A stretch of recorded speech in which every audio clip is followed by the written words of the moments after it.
한번 따라 하실까요? 목자다운 목자. 목자다운 목자. 무엇 답다라고 하는 말은 참 귀한 말입니다.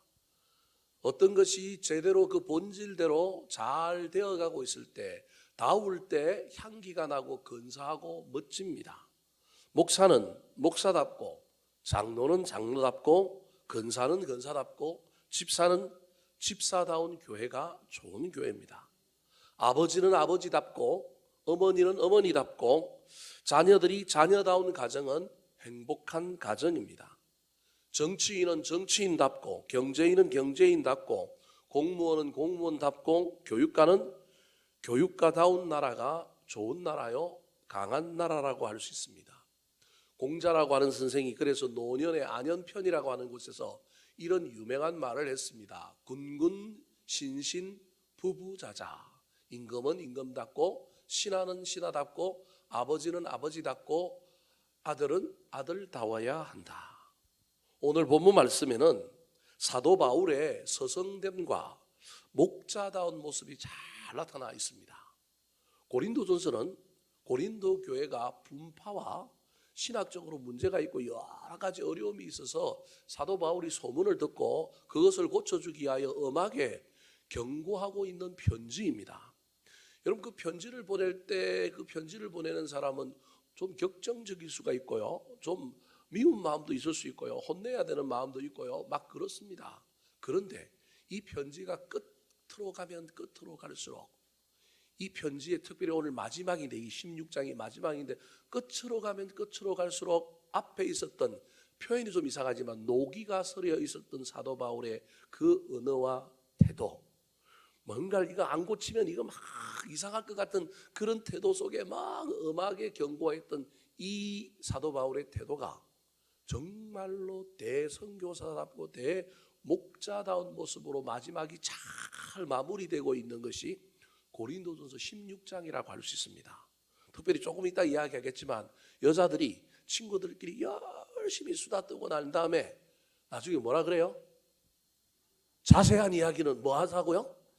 만나서 이야기하자. 오늘 편지가 그런 내용이라는 거예요.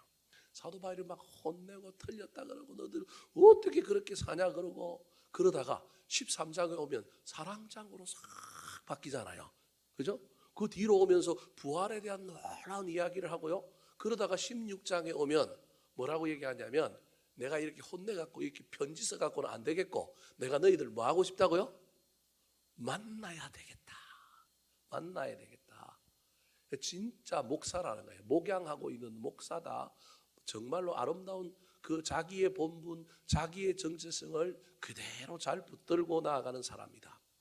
사랑하는 성도 여러분, 중간에 저와 여러분이 헤맬 수도 있고요, 또 뭐 조금 우리가 본질에서 벗어나고 답지 못한 행동을 할 수도 있습니다. 살다 보면 인간이 꼭 잘 살 수만은 없지 않습니까? 끝이 좋았으면 좋겠습니다. 특별히 저와 여러분이 오늘 본 말씀을 통하여 사도 바울이 정말로 목자다운 목자의 모습을 보이고 있는 오늘 본문의 이야기를 통하여 우리도 우리의 각자의 영역에서 우리 나름대로 우리가 위치해야 될 어떤 자리와 또는 존재와 그곳의 그 본질을 잘 붙들어서, 야, 너 그리스도인답다, 너 집사답다, 너 근사답다, 너 누구누구답다, 너 괜찮은 사람답다라고 하는 소리를 듣게 되기를 우리 구주 예수 그리스도의 이름으로 축원합니다. 자, 그렇다면 오늘 본문에 나타나는 목자다운 목자 사도 바울의 모습은 어떤 모습일까요? 저와 여러분이 사도 바울에게서 어떤 모습을 배워야 할까요? 따라 하시겠습니다. 사랑의 교제를 원하는 목자. 사랑의 교제를 원하는 목자. 사도 바울은 본래 사랑이 많은 사람이 아닙니다. 이성적인 사람, 율법학자로서 율법을 배웠던 바리새인입니다. 찔러도 피 한 방울 날 것 같지 않은 냉혈한 이였습니다. 대표적인 예가 그가 율법에 충만하여 옳고 그름을 가지고 그냥 칼로 무 자르듯이 하는 그 성격을 가지고 그 당시 자기가 소속되어 있는 유대교, 특별히 바리새인파에 의하면 예수쟁이들은 틀렸단 말이에요. 그러면 틀렸다라고 이야기하는 정도가 아니라, 또는 뭐 틀렸다고 이야기해놓고 좀 기다려볼 수도 있는데 기다려보지도 않고 틀렸으니 너네들은 어떻게 돼요? 죽어야 될 존재라고 핍박자로 나서서 칼로 무로 자르듯이 그렇게 하고 다니는 사람이 누구예요? 사도 바울이에요. 여러분 오해하지 말고 들었으면 예수 믿고 나면 변해야 되는데 예수 믿고 나도 안 변한 것들이 많아요. 저와 여러분이.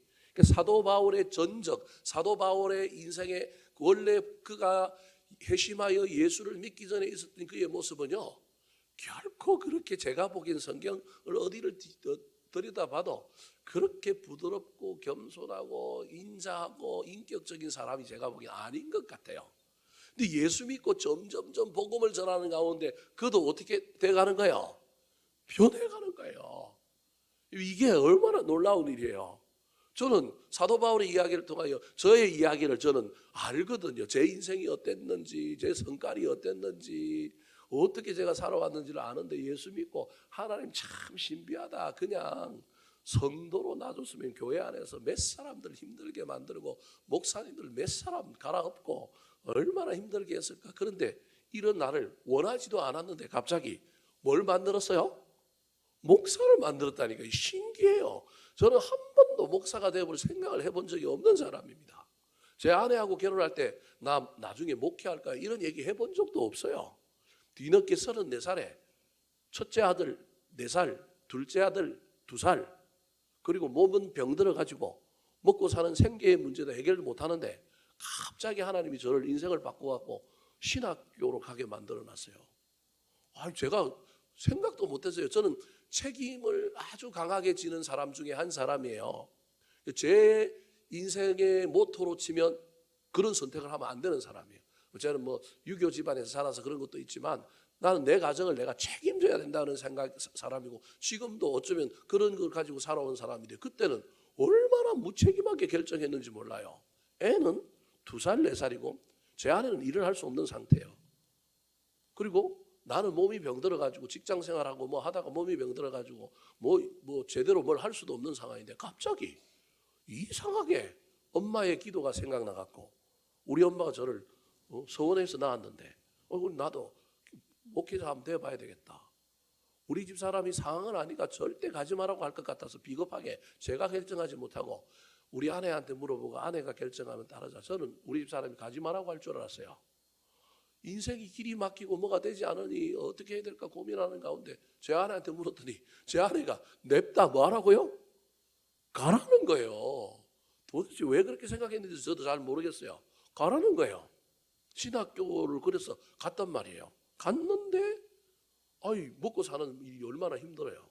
그때부터 제 아내가 애 둘 없어놓고 어린이집을 갔어요. 사실은 어린이집 교사를 하면서 한 놈은 그냥 보행기에 앉혀놓고 교사하면서 자기가 생계 유지하고 저는 이제 막 빚내가지고 신학교 다니고. 왜냐하면 야간을 다녀야 되는데 그때 야간이 없었단 말이에요.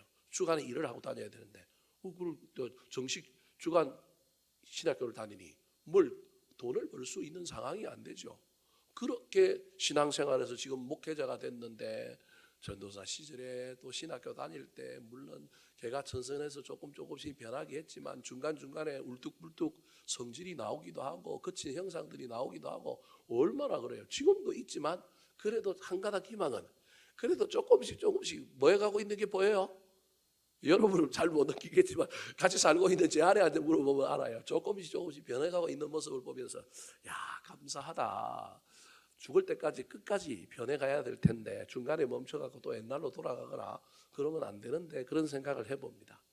사도 바울이 그런 사람이었다는 거예요. 사도 바울이 엄청 날카롭고 칼로 무 자르고 옳고 그름을 판단하고 정말로 자기 생각이 옳으면 그냥 그 옳은 생각대로 살게 하여 남은 뒤로 나자빠지든지 죽어가든지 상관없이 그냥 그 길을 향하여 가던 사람입니다. 근데 그가 회심하고 난 다음에 회심하고 바로 또 아마 사도가 됐거나 바로 선교사가 됐으면 그러지도 못할 거예요. 근데 따돌림을 당하잖아요. 예루살렘 교회에서. 핍박자를 누가 받아줍니까? 그러면 안 되는데 교회가. 그런데도 그 일을 통하여 사도 바울이 숙성되는 거예요. 그래서 나중에 낙향거사가 되어서 자기 고향 길리기아 다소라고 하는 곳에 간 거예요. 갔는데 여러분 보세요. 바리새인이었잖아요. 율법 학자였잖아요. 그럼 자기 교회에 가면 유대교로 살아야 되는데 이미 신분을 바꾸어서 정체성이 바꾸어서 예수 믿는 사람이 된 거예요. 그러니까 거기서도 존중을 못 받고 예루살렘 가도 존중 못하니 나중에 어디로 가느냐면 아라비아 강야, 지금의 시내산에 해당되는 그 아라비아 강야에 가고 혼자서 영성 훈련하는 거예요.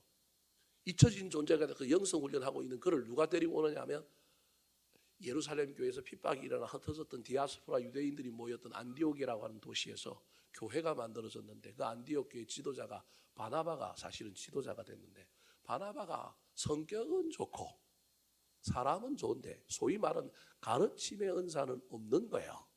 근데 자기가 딱 생각해 보니까 가르침의 은사가 좋은 사람이 있더라. 그 사람이 누구더라? 바울이더라. 생각해서 정말 삼고초려하듯이 아라비아 강야에서 영성 수련하고 있는 훈련하고 있는 누굴 데리고 오는 거예요? 바울을 데리고 오는 거예요. 그때부터 이미 안디옥 교회가 성장했지만 바울을 데리고 온 이후부터 폭발적으로 교인이 늘어나는 거예요. 그래서 나중에 4명의 공동 목회자 중에 바울과 바나바가 들어가잖아요. 또 나중에 거기서 안디옥 교회가 2명을 또 뭘로 보내요? 선교사로 보냈는데 누가 뽑히느냐 하면 바울과 바나바가 뽑혀가지고 선교하러 가게 되는 거잖아요. 예수 믿고 점점점 변한 사람, 회심한 사람이 누구냐 하면 인격이 변하고 삶이 변한 사람이 누구냐 하면 사도 바울인 겁니다. 그래서 그는 점점 예수님을 닮아가고 예수님의 사랑에 감동된 사람. 그래서 아까도 얘기했던 것처럼 고린도전서 13장에 보면 여러분 그 시가 얼마나 좋은 시예요. 천사의 말을 해도 사랑이 없으면 울리는 뭐라고요? 꽹과리다. 이 시인이잖아요. 시인. 여러분 시인은 죄송합니다만 시인은 다 물론 다 그런 건 아니지만 웬만한 시인은 다 성품이 좋은 사람이에요. 시인들은 영혼이 맑은 사람이에요. 나태주라고 하는 시인이 있는데 군산인가 어디 가면 자기 그 문학집도 있는데요. 아니 그분 우리가 얼굴을 잘 못 본 사람은 나태주 시인 하니까 젊은 사람인 줄 아는데 알고 보면 동네 뭐예요? 아저씨예요. 우리 이재문 장로님하고 닮았어요. 이재문 장로님하고 비슷한 사람이 나태주 시인이에요. 키도 작고. 근데 그분이 텔레비에서 나와서 말도 하는데 시만 잘 쓰는 게 아니라 그 말 속에 담겨 있는 인간에 대한 사랑 뭐 이런 것이 얼마나 대단한지 몰라요. 다는 아니지만 시를 쓴다고 하는 것은 그 사람의 영혼이 맑고 그 사람의 성품이 아주 좋다는 거예요. 그 고린도전서 13장에 사랑장에 나오는 그 사랑에 대한 시, 오늘날 세상 사람들도 쓰기 힘든 그 놀라운 시를 쓴 사람이 누구라고요? 사도 바울. 그러니까 변하여 뭐가 된 사람이냐면 새 사람이 된 사람입니다. 점점 인격이 고상하고 고매해지고 근사한 사람이 된 사람이 누구냐 하면 사도 바울인 거예요. 그래서 잘못된 것을 보고 옛날에 자기의 품성이 나와서 자기의 인격이 나와서 이 고린도 교회가 분파가 일어나서 싸우고 막 이성으로 엄난하고 막 여러 가지 문제가 있는 걸 보고 자기가 그래도 제일 공을 들여서 세운 교회잖아요. 예배소에 지금 있는데 여기에 3년 동안 있는 이 다음으로 많이 있었던 교회가 뭐냐면 고린도 교회 1년 8개월 있었단 말이에요. 약 2년 동안 있었는데 그러면 지금 예배소에 있는 기간이 얼마 됐는지 잘 모르겠지만 편지를 쓰고 있는 이 기간이 얼마 됐는지 잘 모르겠지만 어쩌면 제일 오래 있었던 교회가 그 당시에 고린도 교회일 수도 있단 말이에요. 자기의 청춘을 바치고 열정을 바쳤던 교회인데 이 교회가 잘 성장하고 교인들이 화목하게 잘 보내면 얼마나 좋겠습니까? 근데 들려오는 소문은 기가 막히는 거예요. 그러니까 옛날 사람이 나와가지고 그러면 안 된다는 거예요. 그래서 말은 잘 못하는 것이 사도 바울이지만 글은 잘 쓰니까 편지를 써서 그들의 잘잘못을 칼로 정확하게 폐부를 찌르듯이 명확하게 이것 잘못됐고 저것 잘못됐고 뭐라고 막 이야기하잖아요. 근데 오늘 본문의 이야기는 그래봤자 소용이 있다 없다? 없다. 실컷 여자들이 1시간 전화해놓고 난 다음에 나중에 우리 자세한 이야기는 어떻게 하자고요? 만나서 하자. 그런 것처럼 사도 바울이 이건 편지로 해야 될 이야기가 아니다. 내가 너희들을 만나야 되겠다. 이 사랑의 마음이 사도 바울에게 넘쳐서 고린도전서 16장이 끝나는 마지막에 뭐라고 얘기합니까? 원래 내가 고린도에 갈 생각이 없었는데 내가 고린도에 들르겠다라는 거예요. 자, 5절부터 6절 말씀 시작. 내가 마게도냐를 지날 터이니 마게도냐를 지난 후에 너희에게 나아가서 혹 너희와 함께 머물며 겨울을 지낼 듯도 하니 이는 너희가 나를 나의 갈 곳으로 보내어 주려 하려 함이라. 마게도냐는 지금도 있는 나라입니다. 저 터키 이스탄불 위쪽에 북쪽에 있는 저 그리스의 북쪽에 있는 나라가 마게도냐입니다. 유럽의 첫 성이라고 할 수 있는 빌립보가 있는 지역이 마게도냐인데 사도 바울이 마게도냐를 지난다 지금 그렇게 얘기합니다. 여기는 어떤 의미가 있느냐 하면 사도 바울의 이 당시의 꿈은 어디까지 가느냐 하면 지중해 세계관의 가장 땅끝이라고 할 수 있는 스페인까지 복음을 전하는 꿈이 있었어요. 그가 1, 2차 선교 여행을 끝나고 지금 3차 선교 여행 중에 지금 그가 편지를 쓰고 있는데 이 3차 선교 여행 끝나고 나면 그가 어디로 가야 되느냐 하면 로마를 지나서 저 스페인까지 복음을 전하는, 그게 지중해 세계에서 땅끝이라고 여겼거든요. 예수님이 말씀하셨잖아. 오직 성령이 너희에게 임하시면 너희가 권능을 받고 예루살렘과 유다와 사마리아와 어디까지 가라고요? 땅끝까지 가라 그랬으니 선교사로서 이 사도 바울의 최고의 사명은 땅끝까지 가는 거예요. 그래서 그 땅끝까지 가려고 마게도냐를 지나서 로마로 가려고 하는 생각, 고린도에는 저 여정에 없었단 말이에요. 그런데 내가 마게도냐를 지낸 후에 내 일정을 바꾸고 가지고 너희에게 뭐 한다고요? 나아가겠다라는 거예요. 혹 너희와 함께 머물며 뭐도 지낼 듯하다? 겨울도 지낼 듯하다. 지중해 그 고린도가 남쪽이거든요. 그리스 쪽이 남쪽이니까 따뜻하니까 내가 따로 시간을 내서 바쁘지만 내가 로마도 가야 하고 스페인도 가야 하지만 내가 너희들하고 함께 머물면서 겨울 지내는 동안에 너희들의 문제를 다시금 살펴보고 우리 교제하는 가운데 첫사랑을 회복하자. 그런 의미가 있는 거예요. 만나야 한다라고 하는 생각을 가지고 있는 겁니다. 사랑하는 성도 여러분, 문제가 있습니까? 어려움이 있습니까? 그러면요, 말로만 하고 쳐다만 볼 것이 아니라 만나야 합니다. 목자다운 목자의 모습, 전화하고 그냥 편지 써서 그 문제를 고치려는 거 넘어서서 인격적으로 부딪혀야 되는구나, 만나서 해결해야 되는구나, 그 마음을 품은 것이 사도 바울의 이야기입니다. 사랑하는 성도 여러분, 목회자가 교인의 신세를 지지 않으려고 하는 것 어떤 의미에서 참 좋은 겁니다. 저도 한때, 지금도 그 부분에서 아직 벗어나지 못했지만 저는 가능하면 좀 신세 안 지고 좀 그냥 싫은 소리 안 하고 그냥 배 안 끼치고 목회를 하려고 하는 사람 중에 한 사람이었습니다. 몇 년 전부터 이 생각이 바뀌었는데 그 바뀌었던 이유가 오늘 이제 본문에 나오는 이야기 때문입니다. 다시 한번 오늘 본문 말씀 앞에 화면을 한번 띄워주실까요? 5절과 6절에 보면 뭐라고 얘기하고 있느냐 하면 너희에게 나아가서 너희와 함께 머물며 겨울도 지낼 듯하다라고 하는 이야기 다음에 이는 내가 왜 그렇게 하고 싶으냐 하면 그 이유는 너희가 나를 나의 갈 곳으로 보내어주게 하려 함이라. 그러니까 지금 사도 바울이 뭐라고 얘기하면 고린도 교회의 분파주의와 신학적으로 문제 있는 것을 고치려고 하는 걸 넘어서서 내가 너희들하고 같이 겨울을 좀 지내면서 너희들 만나고 문제를 좀 인격적으로 만나서 해결하는 걸 하려고 하는 이유는 문제 해결하는 것도 있지만 이 일을 통하여 너희가 나를 나의 갈 곳으로 보내어줬으면 좋겠다. 너희들의 신세를 좀 져서 내가 너희들 교회 분파주의 해결하고 너희들 교회 좀 잘 안정시키고 난 다음에 너희들이 나를 선교 후원을 좀 해가지고 내가 로마로 가고 그리스로 가는 것. 또 앞에 있는 이야기 1절과 4절 우리 지난주에 했는 것처럼 예루살렘 교회에 흉년이 들어서 구제금을 모아가지고 갈 거란 말이에요. 그때 구제금을 가지고 예루살렘을 가는 것도 어쩌면 나도 좀 가게 해달라라고 하는 의미가 저 안에 있는 겁니다. 그러니까 지금 사도 바울이 무슨 얘기를 하고 있느냐 하면 내가 너희들 만나가지고 너희 교회의 문제를 해결하겠다라고 하는 걸 넘어서서 무엇까지 지금 이야기하고 있느냐 하면 야 너희들이 나 좀 후원해줘, 나 좀 도와줘라고 하는 이야기를 하고 있는 거예요. 여러분이 저거를 읽을 때 저것까지 눈에 보이는지 모르겠지만 제 눈에는 저게 다 예전부터 보인 거예요.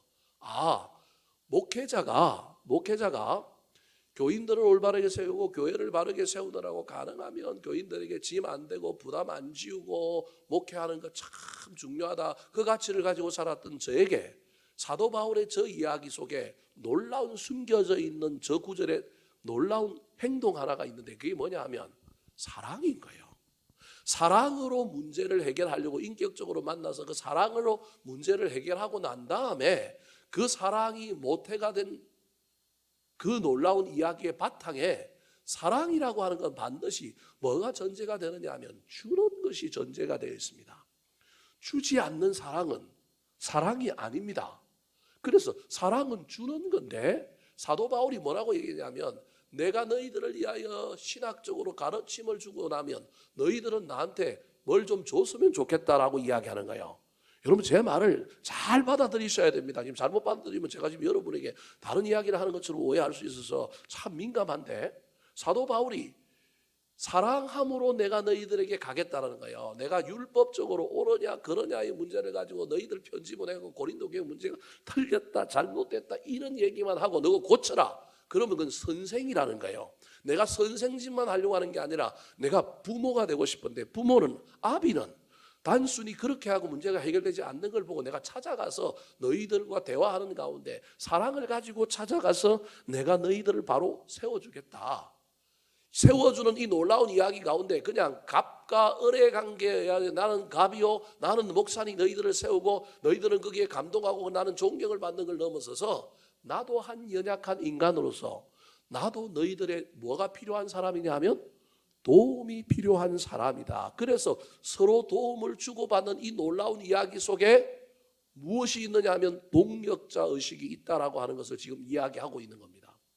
로마서 13장 8절에서 로마서를 사도 바울이 썼다고 그러면 로마 교회를 향하여 사도 바울이 뭐라고 얘기하는지 한번 읽어볼까요? 자, 시작. 피차 사랑의 빛 외에는 아무에게든지 아무 빛도 지지 말라. 남을 사랑하는 자는 율법을 다 이루었느니라. 자, 그러면 저 말은 빚지지 말라는 얘기가 아니라 빚을 지라는 얘기예요.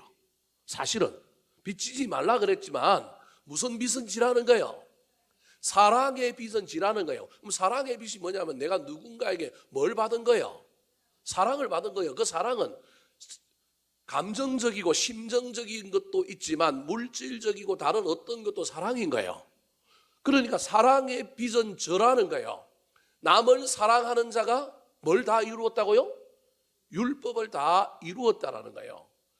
여러분 저 이야기를 잘 이해해야만이 저와 여러분의 신앙생활에 새로운 세계가 열립니다. 우리는 기본적으로 세상에 사는 이 악한 마귀의 이 세계관 속에 살고 있기 때문에 내가 우월적인 지위에서 남을 돕는 건 할 수 있지만 누군가가 나한테 부담을 주고 부탁하는 일에 그 부담을 부담으로 여기지 않고 응하는 것 이게 얼마나 어려운지 몰라요. 내가 할 만해서 내가 우월적인 지위에 있어서 이거 하면 내가 영광스럽고 내가 빛이 나니까 도와주는 건 얼마든지 할 수 있습니다. 근데 그게 아니라 관계 때문에 부담이 됨에도 불구하고 그 부담을 감당하는 것이 사랑이라는 거예요.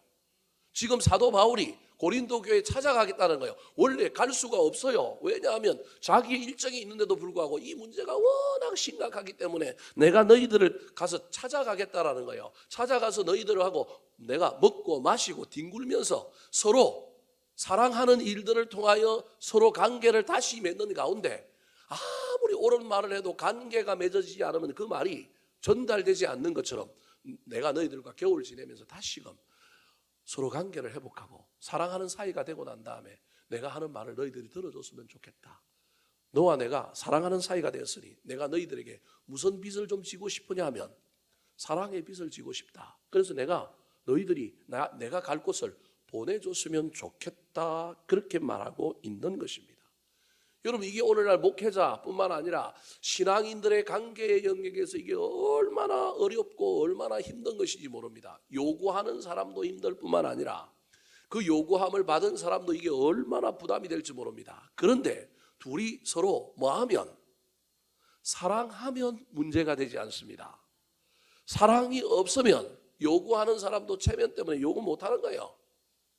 진짜 믿고 신뢰하면 내 아픔을 이야기하고 내 부족함을 이야기하는 가운데 뭔가에 대한 어려움도 얘기하고 도움도 받고 그러는 거예요. 그런데 이 일을 사랑이 없으면 할 수가 없는 거예요. 신뢰가 되는 거예요. 사랑이 없으면 부담이 되는 거고요. 사랑이 없으면 다른 사람에게 엄청난 시험거리가 되는 거예요. 그런데 그 일을 지금 하겠다라는 거예요. 그 말은 사랑을 회복하겠다라고 하는 의미가 되는 겁니다.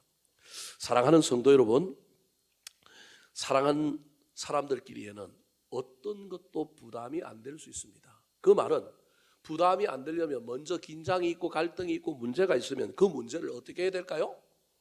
풀어야 합니다. 푸는 것은 만나야 하고 밥을 먹어야 합니다. 진심으로 인격적인 만남이 있어야 갈등은 풀리고 오해는 이해가 되고 문제는 해결이 됩니다. 바쁜 자기의 일정과 도저히 되지 않음에도 불구하고 사랑하니까 시간이 나는 겁니다. 사랑하니까 먼 거리지만 가는 겁니다. 오늘처럼 비행기가 있는 것도 아니고 얼마나 많은 길을 돌아서 가야 되는지 모릅니다. 가서 마게도냐를 거쳐서 로마로 바로 가면 직선 거리인데 불구하고 고린도로 내려가려면 다시 어떻게 해야 되나요? 가는 것만큼 뭐 해야 되느냐 하면 내려와야 됩니다. 여러분 지도를 보면 그렇습니다. 내려와야 됩니다. 그리고 소위 말하는 한 계절을, 겨울이라고 하는 계절을 어디서 보내야 되냐면 고린도에서 보내야 합니다. 보내는 일이 쉬운 것도 아닙니다. 즐겁고 휴양한 것도 아니고 거기 가서 다시금 그 교회가 직면한 문제를 해결해야 됩니다. 그래서 사도 바울은 사랑 없이는 그곳에 갈 수가 없는 거예요. 옳으니 그러니는 사랑 없어도 말할 수 있습니다. 틀렸다, 잘못됐다, 사랑 없어도 말할 수 있습니다. 특별히 편지를 써서 잘했니 못했니를 이야기하는 건 쉬운 일입니다. 근데 만나서 잘했니 못했니 이야기하는 건 어렵습니다. 그래서 긴장과 갈등이 있는 사람들이 만나는 것이 어렵습니다. 카톡 그냥 한번 하고 말고요. 그냥 이메일 보내고 나면 속 시원한데요. 인격과 인격이 만나서 얼굴을 마주보고 밥을 먹으면서 이야기하면 어렵습니다. 왜냐하면 더 크게 벌어질 것에 대한 위험의 확률이 있기 때문에 그렇습니다. 지금 관계가 안 좋지만 이 관계보다 더 나아진다는 보장이 없을 뿐만 아니라 어떤 위험도 있느냐 하면 이 관계보다 뭐 할 수도 있어요? 더 나빠질 수도 있습니다. 그래서 사람들은 더 좋아질 확률을 마음에 품고 긴장과 갈등이 있을 때 사람을 만나려고 하지 않고 사람들의 속성은 이 관계보다 더 나빠질 것이 많기 때문에 가능하면 직면하지 않으려고 합니다. 만나지 않으려고 합니다. 그런데 사랑이 있는 사람, 목자다운 목자, 그리스도인다운 그리스도인들은 우리는 반대를 생각해야 됩니다. 실패할 확률, 멀어질 확률, 안 될 확률보다는 반드시 우리는 될 확률, 하나님이 역사하실 것을 믿고 설사 그렇게 했는데 안 된다 할지라도 저와 여러분은 할 수만 있다면 긴장과 갈등의 상황 가운데 그걸 먼 거리에서만 바라보고 먼 거리에서만 조절하지 말고 때로는 부딪혀서 만나야 합니다. 그때 가장 기본은 사랑이 밑바닥에 전제로 깔려 있어야 됩니다. 그리고 그 사랑으로 그 문제를 해결하고 나면 서로가 허심탄회하게 속에 있는 연약함도 드러나고 모든 진실함이 드러났기 때문에 서로는 서로에게 무슨 빚을 질 수 있다고요? 사랑의 빚을 질 수 있습니다. 사도 바울은 지금 의도적으로 그것까지 내다보는 것이 아니라 이 일들을 통하여 정말로 고린도 교회와 다시금 관계가 회복되어 그의 선교사에게 고린도 교회가 큰 뭐가 되기를 원하는가요? 후원교회가 되기를 원하는 것입니다. 지금은 후원교회가 아니라 파가 날려가지고 교회 안에서도 바울파가 있고 베드로파, 게바파가 있고 아볼로파가 있으니 누군가가 나서갖고 우리 선교 헌금합시다 한번 하면 반대파가 일어나고 못하는 상황인 거예요. 유일하게 할 수 있는 건 뭘 할 수 있느냐? 그래도 어머니 교회 예루살렘 교회는 전부 괜찮은 교회라고 생각하고 전부 그 교회에 대해서는 감정들이 나쁘지 않으니 그 교회가 흉년이 들었으니까 뭐는 모아서 보내자? 헌금은 구제 헌금은 모아서 보내자? 이건 네 개 파가 다 반대 안 하는 거예요. 근데 이제는 안 되는 거예요. 그래서 사도 바울이 이 교회의 문제를 해결할 뿐만 아니라 이 교회가 사랑함으로 나와 좋은 관계가 해결되고 만들어짐으로 말미암아 내 선교의 후원교회가 되었으면 좋겠다. 사도 바울이 교회를 세우고 돈을 들이고 에너지를 쏟고 생명을 바쳐서 교회를 세웠지 어떤 교회를 향하여 너 나의 선교의 후원자가 되라 해본 적이 없어요. 전부 자비랑으로 텐트 깃고 자기가 자비랑 선교했잖아요.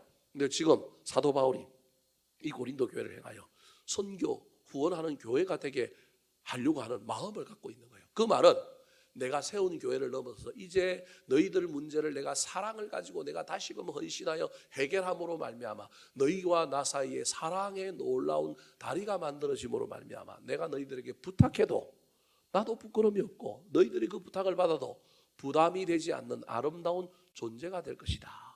이걸 바라보고 있는 겁니다. 그러니 얼마나 이 사도 바울의 이 태도가 얼마나 목자다운 목자요, 얼마나 괜찮은 모습입니까?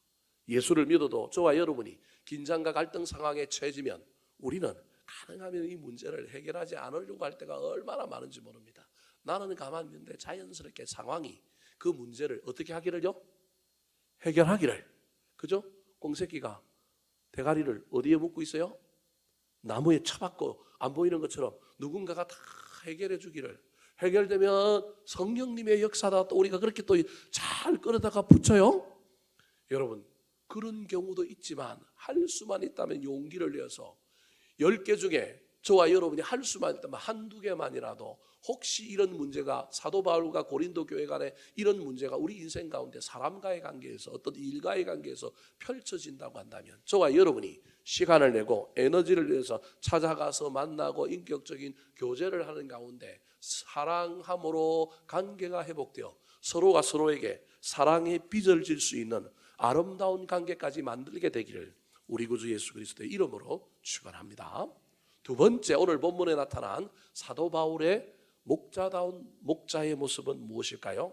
따라 하시겠습니다. 주께 온전히 순종하는 목자. 주께 온전히 순종하는 목자. 자, 고린도 교회 문제를 편지로 보내는 것만 만족하지 않고 찾아가서 고쳐주려고 하는, 그러면 시간도 많이 들고 에너지도 들고 엄청난 희생이 필요한데 가서 세계 분파가 사도 바울에게 대들고 사도 바울을 쫓아내버리면 아이고 그의 인생의 커리어에 얼마나 오점이 나고 흠이 생깁니까?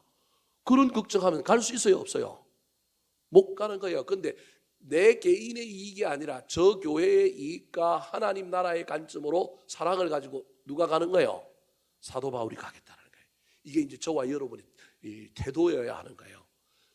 그렇게 간 이 사도 바울, 그렇게 가려고 하는 이 사도 바울이 이 고린도 교회 교인들을 향하여 편지를 쓰면서 뭐라고 얘기할까요? 자, 7절 말씀 같이 한번 읽어보겠습니다. 시작. 이제는 지나는 길에 너희 보기를 원치 아니하노니 이는 만일 주께서 허락하시면 얼마 동안 너희와 함께 머물기를 바람이라. 자, 아까 마게도냐를 지나서 그냥 가지 않고 내려가서 너희들과 함께 머물고 겨울도 거기서 좀 보내려고 한다. 그 얘기를 7절에 다시 하는 거예요. 이제는 지나가는 길에 너희 보기를 원치 않는다. 그냥 플러스 알파 정도로 너희들을 생각하는 게 아니라 너희들 문제가 가장 중요하다고 생각해서 지나가는 길에 너희를 보지 않고 내가 원하는 목적을 가지고 의도적으로 너희들을 찾아가겠다. 그런데 내 생각이 우선이 아니라 이런 내가 품은 이 생각도 누가 허락하셔야 한다? 만일 주께서 허락하시면 내가 너희들에게 가겠다. 지금 내가 너희들을 향하여 사랑의 마음을 품고 내가 찾아가기로 결단하고 결심했지만 내 생각과 내 결심 가지고만 하지 않고 나는 온전히 하나님의 허락을 받아서 가겠다, 그렇게 말하고 있는 것입니다. 아무리 좋은 계획을 세웠다 할지라도 그것을 하나님의 섭리 아래에 두고 우리 하나님이 좋아하시는 일이냐 우리 하나님이 원하시는 일이냐를 분별하고 난 다음에 행동하겠다라는 거예요. 이게 참 목자다운 목자의 모습이요, 참 그리스도인다운 그리스도인의 모습입니다. 분명히 옳은 일입니다. 자기가 자기 일정을 송두리째 바꾸고 희생하고 헌신하고 가서 환영을 받을지 이 문제가 해결될지 해결되지 않을지도 모르는데 확률적으로 따져보면 3개 파가 반대할 수 있잖아요. 4개 파가 있는데 여러분 같으면 가시겠어요? 저 같으면 잘 계산기를 좀 두드려 봐야 될 것 같아요. 고린도 교회 누구한테 물어봐고 야 내가 가도 되겠냐? 혹시 물어볼 것 같아요. 저 같으면. 그런데 사도 바울은 가겠다고 결심하잖아요. 얼마나 대단해요. 저와 여러분은 좋은 일이요 옳은 일이면 하나님께 안 물어보고 할 가능성이 많은 사람들입니다. 이게 좋은 일이라면, 이게 옳은 일이라면, 많은 사람들에게 유익한 일이라면 이건 무조건 누구의 뜻이다? 하나님의 뜻이다. 그럼 절대 우리가 이런 생각을 자꾸 버려야 된다니까요. 그러할지라도 저와 여러분은 반드시 누구에게 물어봐야 되느냐 하면 이게 대의 명분도 있고 옳은 일이고 좋은 영향력을 만들어낼 것이다 할지라도 야 그러니 이게 무조건 하나님의 뜻이다 그러면 안 되고요. 내가 머리를 쳐박고 끙처럼 가만히 있었는데 내가 해결하지도 않았는데 하나님이 해결해 줬다고 그걸 성령의 인도하심이다, 하나님이 우리에게 은혜를 주시다 이렇게 얘기하면 안 된다니까요. 그게 은혜인지 아닌지는 나중에 봐야 한다니까요. 은혜인 줄 알았는데 은혜가 아니고요, 말아요 뭐일 수도 있어요. 선물일 수도 있다니까요. 그래서 우리 인간이 너무 함부로 이야기하는 바람에 처음에는 은혜라 그랬다가 나중에는 막 또 이상하게 반응하는 것이 저와 여러분의 모습일 수 있다는 거예요. 그래서 우리는 좋은 일도 나쁜 일도 반드시 하나님께 물어야 합니다. 좋은 일이 왔을지라도 하나님께 물었는데 하나님이 아니라 그러면 가감하게 포기해야 되고요. 나쁜 일이고 부담되는 일이고 힘든 일임에도 불구하고 하나님께 물었더니 네가 해라 그러면 내가 해야 되는 거예요. 그게 그리스도인들의 가장 좋은 덕목인 순종입니다. 사랑하는 성도 여러분, 인간이 아무리 계획을 세워도 그 계획을 이루시는 분은 하나님이기 때문에 저와 여러분은 하나님께 반드시 묻고 하나님의 인도하심을 따라야 합니다. 잠언 16장 9절과 33절 말씀입니다. 시작. 사람이 마음으로 자기의 길을 계획할지라도 그 걸음을 인도하는 자는 여호와시니라. 사람이 제비는 뽑으나 이를 작정하기는 여호와께 있느니라. 그래서 하나님께 물어야 될 뿐만 아니라 내가 원하는 대답이 아닐지라도 저와 여러분은 묻고 난 다음에 들려오는 하나님의 음성, 그 하나님의 인도하심을 따라서 순종할 수 있어야 합니다. 저 이야기 속에 나왔던 수많은 이야기들이 있지만 사실은 사도 바울이 저 마음을 품었는데 고린도후서를 보면 사도 바울이 고린도에 갔을까요? 못 갔을까요? 못 갔습니다. 무슨 말인지 이해되십니까? 이제 여러분에게 너무 결론을 일찍 이야기해줘가지고 여러분들이 마음이 좀 심란할 수 있는데 사도 바울이 찾아가려고 그러고 자기 일정을 바꾸고 손해보고 위험이 있음에도 불구하고 사랑의 마음을 가지고 가서 그들을 만나서 그 문제를 해결할 뿐만 아니라 이제 서로 사랑하는 사이가 됐으니 허물 없이 사랑의 빚을 지는 관계가 되어서 선교 후원교회가 되기를 사모하는 마음, 그 마음 가지고 가려고 했는데 오늘 본문 두 번째로는 그가 그 마음을 품었음에도 불구하고 그 이야기를 하나님께 물어보고 뭐 하려고 했다고요? 가려고 했단 말이에요. 근데 결론은 전체적인 이야기를 보면 고린도후서에 보면 못 갔단 말이에요. 못 가서 뭘 쓰는 거예요? 편지를 또 썼단 말이에요. 못 간 이유는 이제 조금 이따가 나올 거예요. 편지를 또 쓰는 거예요. 편지를 또 써서 그래서 고린도후서 8장 9장에 보면 오늘 보면 16장 1절부터 4절에 나오는 헌금에 대한 이야기가 또 나오는 이유는 못 갔기 때문에 헌금을 거둬가고 예루살렘에 전달도 아직 못한 거예요. 그래서 사도 바울이 전달을 못하고 누가 하느냐 하면 디도라고 하는 사람이 나중에 디도를 보내가지고 사도 바울이 디도를 보내갖고 고린도 교회 대표 한 명하고 두서너 명하고 그 헌금을 가지고 디도가 어디로 가느냐 하면 예루살렘 교회에 갖고 헌금을 전달하는 이야기가 고린도후서 8장 9장에 나오는 이야기입니다. 제가 지금 무슨 얘기를 하려고 하느냐 하면요, 할 수만 있다면 계획을 세우고 문이 열리고 옳은 일이고 괜찮은 일이고 효과도 있다 할지라도 마음대로 우리가 하나님의 뜻이라고 말하지 말고 좋은 일이든 나쁜 일이든 하나님께 물어보실 뿐만 아니라 물었던 대답이 내가 원했던 대답이 아니라 할지라도 그것에 뭐 할 수 있어야 된다고요? 순종할 수 있어야 합니다. 고린도후서 1장 19절 말씀, 이 순종의 본을 보이신 분이 예수님이라고 하는 것을 사도 바울이 깨달았기 때문에 사도 바울도 순종하며 사는 삶을 산 겁니다. 자, 같이 한번 읽어볼까요? 시작. 우리 곧 나와 살로아너와 디모데로 말미암아 너희 가운데 전파된 하나님의 아들 예수 그리스도는 예하고 아니라함이 되지 아니하였으니 저에게는 예만 되었느니라. 예수 그리스도의 삶이 순종하는 삶이었다. 하나님께 물어보고 그 물음에 오로지 예하고 순종한 사람이라는 거예요. 어떤 사람은 예했는데 말만 예해놓고 뭘 안 했다고요? 순종을 안 했다라는 거예요. 복음서에 보면 포도원에 나가는 두 아들이 있는데 한 놈은 간다 그래놓고 뭐 했어요? 안 갔고요. 한 놈은 나 안 가겠습니다. 나 아버지 시킨 대로 안 할 거예요. 그랬는데 가만 생각해보면 자기가 너무 부르자식 같고 너무 마음이 아파갖고 나중에 뭐 했어요? 갔어요. 근데 하나님 누굴 칭찬해요? 예수님이 누구에 대한 이야기를 해요? 그 안 가겠다고 간 사람이 그게 진짜 하나님의 아들이라는 거예요. 예수님은 그런 분이었다. 그러니 나도 그분을 본받아서 나도 예만 하는 사람, 즉 순종하는 사람이 되겠다. 예수님이 겟세마네 동산에서 이 잔을 나에게서 떠나가게 해달라고 열심히 기도했는데도 불구하고 아니라고 하는 것을 깨닫는 순간 꾸벅꾸벅 졸고 있는 제자들에게 자, 일어나서 나와 뭐 하자고요? 함께 가자. 우리 예수님은 하나님의 뜻대로 순종하기로 결단하고 십자가에 잡히는 길 가잖아요. 딱 가는데 마침 누가 오느냐 하면 대제사장들이 대제사장의 종들이 뭘 들고요? 금과 뭉치를 들고 예수님을 뭐하러 온 거예요?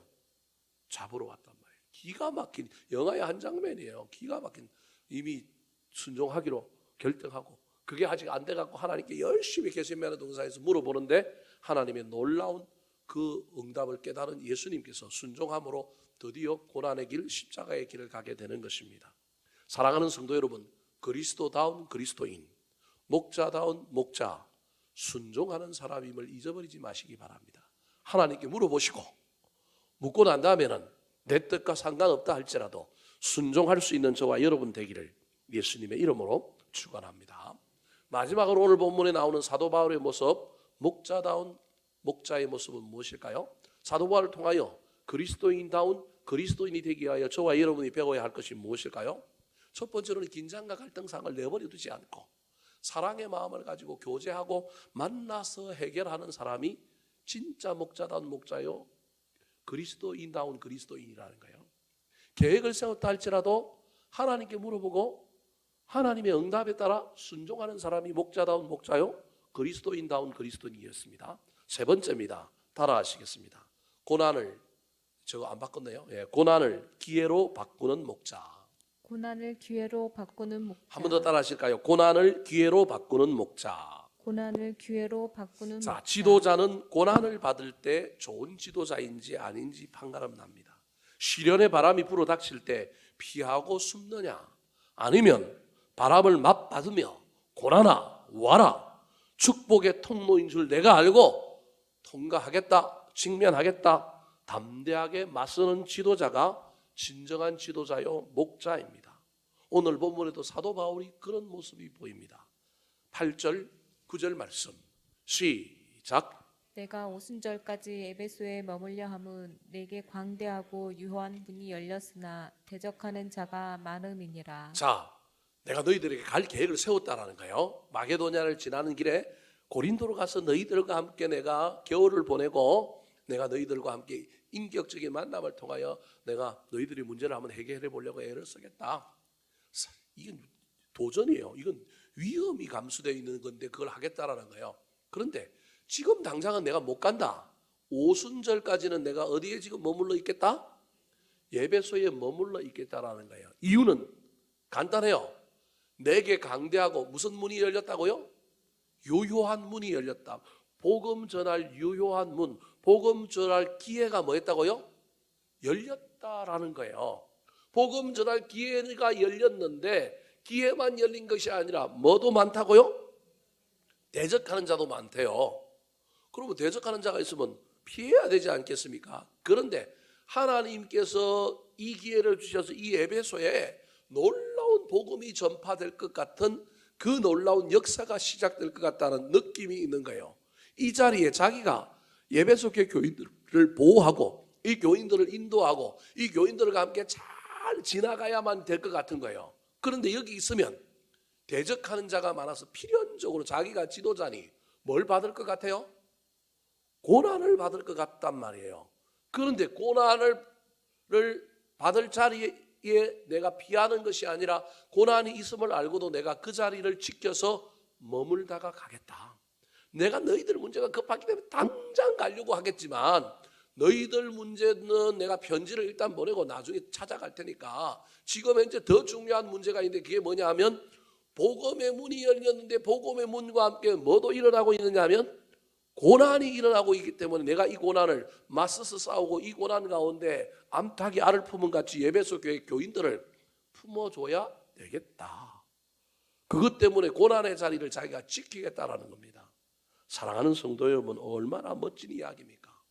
사도 바울은 에베소에서도 고난과 맞서 싸우고 그 고난을 축복의 기회로 만들어서 자기가 고난 잘 막아내고 잘 이기면 복음 전하는 문이 활짝 열려서 하나님 나라가 확장될 것 같으니 여기서 잠깐 그 고난을 내가 맞으면서 지키고 난 다음에 다시 내가 너희들에게로 가겠다.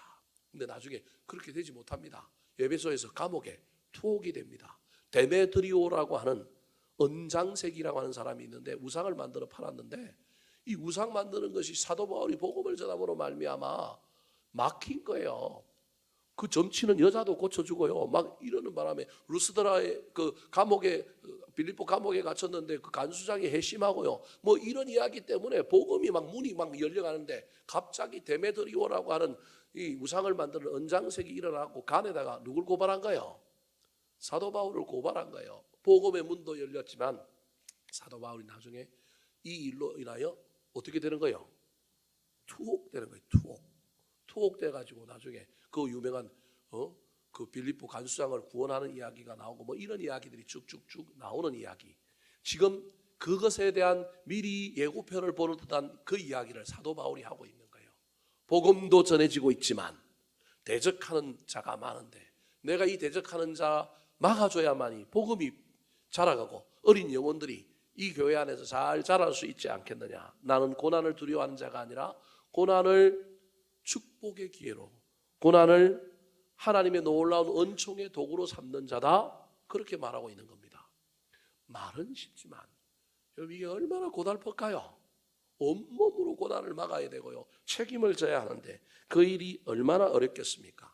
사랑하는 성도 여러분, 진짜 멋진 사람, 진짜다운 사람은 고난을 피하는 사람이 아니라 고난 속에서도 그 고난을 통과하여 그 고난을 기회로 만들고 축복으로 만드는 자임을 기억하셔서 저와 여러분에게 혹시 애매히 당하는 고난, 고난만 당하는 고난 말고 혹시 내가 저 고난을 당하면 뭔가 좋은 일이 일어날 것 같고 복음의 문이 열리고 뭔가 잘 될 것 같고 내가 그 고난 당하면 뭐가 좋은 일이 일어날 것 같으면 그 일을 하시기 바랍니다.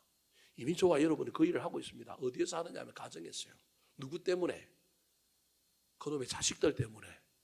자식들이 잘 될 것 같으면 부모는 그 자식의 잘됨을 위하여 나에게 주어진 그 고난을 다 어떻게 할까요? 감수하잖아요. 그런데 가정에서는 되는데 다른 영역에서는 이게 쉽지가 않은 거예요. 이미 가정에서는 부모로서 우리가 그 일들을 잘 감당하고 있습니다. 우리 자식들이 잘 자라고 복음의 문이 열려서 우리 자식들이 뭔가 잘 되는 일 때문에 우리가 고난을 당해야 한다면 기꺼이 그 고난을 당하는데 이게 다른 영역으로 넘어와서 교회 안에서 또는 세상의 관계 영역으로 오면 저와 여러분이 이게 쉬운 일이 아니게 되어버리는 겁니다. 그런데 예수 믿는 사람은 가정의 영역을 넘어서서 교회와 사회의 영역에서도 내가 고난당함으로 말미암아 무엇인가 잘 될 수가 있다면, 공동체가 더 복을 받고 형통한 일이 있을 수 있다면 그것도 감당할 줄 아는 믿음이 있어야 합니다. 다 하라는 얘기가 아닙니다. 다 하면 우리 큰일 날 겁니다. 저도 다 할 수는 없고요. 그런데 여러분이 생각해 봐야 돼요. 애매히 당하는 고난, 내 죄 때문에 당하는 고난, 제가 지금 그 얘기하는 거 아닙니다. 그건 당해야 됩니다. 그건 고난 어쩔 수 없이 맞아야 됩니다. 근데 그게 아니라 정말로 다 복음의 문이 열리고 이 일 때문에 좋은 일이 일어날 건데 누군가가 저 일을 감당해 주면, 누군가가 저걸 좀 잘 막아주면 아름다운 일이 일어나겠다. 그때 저와 여러분이 그 일을 감당함으로 말미암아 하나님 나라가 확장되고 많은 사람들이 유익해지는 놀라운 일들을 경험하게 되기를 우리 구주 예수 그리스도의 이름으로 축원합니다. 한번 따라 하실까요? 목자다운 목자, 사랑의 교제를 원하는 목자, 주께 온전히 순종하는 목자, 고난을 기회로 바꾸는 목자,